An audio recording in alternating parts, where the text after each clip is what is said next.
Ici, Alger. Retentissement mondial, celui du producteur Harvey Weinstein. Claude François qui est mort au milieu de C'est le premier jour de l'Euro. Et maintenant, écoutez Yuri Gagarin.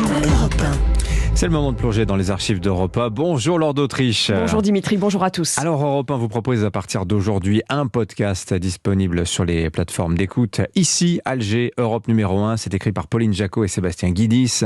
Et Laure, vous en profitez pour revenir évidemment sur l'un des temps forts de cette guerre dont on se demande si elle est vraiment finie, même encore aujourd'hui. 18 mars 62, la signature des accords d'Évian et qui ouvre la voie à l'indépendance de l'Algérie.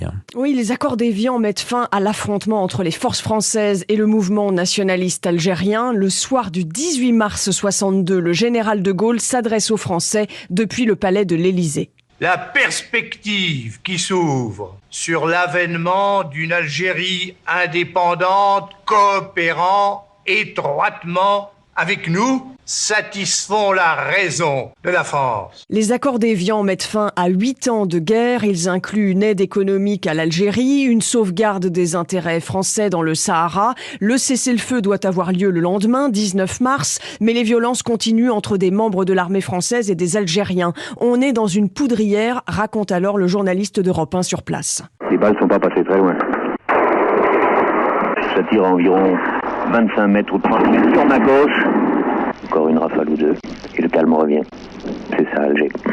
Au moment du cessez-le-feu, l'OAS redouble de violence. L'organisation de l'armée secrète veut torpiller les accords d'Évian et lance une insurrection le 23 mars 62. 3 jours plus tard, l'armée tire sur des manifestants pacifistes. C'est la fusillade de la rue d'Isly qui fera au moins 49 morts selon le bilan officiel. Tragédie franco-française passée sous silence par le général de Gaulle. Le soir même, il appelle à voter oui au référendum sur les accords d'Évian. Et le référendum sur l'indépendance de l'Algérie a lieu le 8 avril. Avec un oui massif, plus de 90% des voix, et l'OAS poursuit son déchaînement de violence, raconte le correspondant d'Europe 1 sur place, René Duval. Ce matin, on parle surtout à Alger de cet attentat où 2 petits garçons musulmans qui jouaient au ballon dans la rue devant l'appartement de leurs parents ont été abattus. Ils étaient nombreux dans la voiture, ceux qui ont tiré? Oui, ils étaient 4. Ils ont ouvert, ils ont tiré au hasard, comme ça, sur les enfants? Oui, ils ont tiré comme ça, ils sont partis. Je sais pas comment ils tirent sur les enfants comme ça, ils s'en foutent. Les Français d'Algérie, eux, quittent par centaines leur ville, leur maison.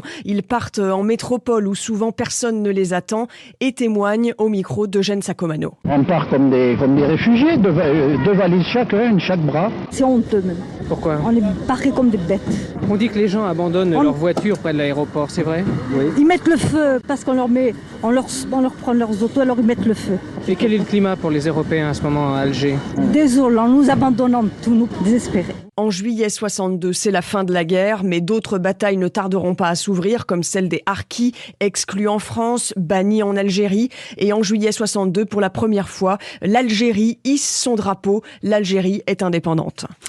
Voilà, indépendante, mais encore loin de la paix civile à ce stade. En ce 18 mars 62, 60 ans plus tard, chacun un peu raconte l'histoire qu'il arrange à propos de l'Algérie.